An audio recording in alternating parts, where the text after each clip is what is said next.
So, ayun nga guys, nakikita niyo yan, naglalaba siya. Ay, naglalaba siya. Opo, naglalaba po siya. Sinisipa po siya.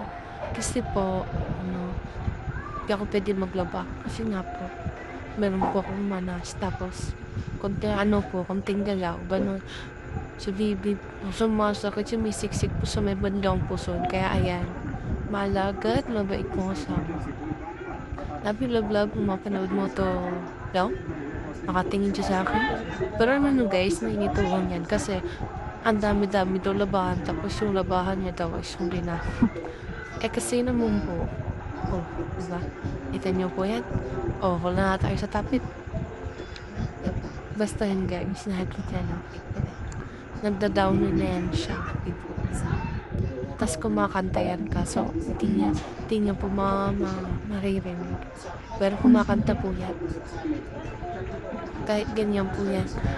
Sobrang bait po niyan, guys.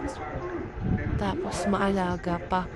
Ayaw niya, nahihirapan ako. Tingnan mo, paupo-upo lang si madam.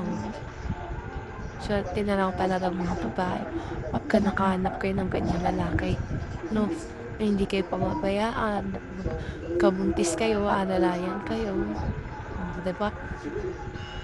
Nagbubugas tayo ng plato. Yun guys, yun lang. Bye-bye! Subscribe!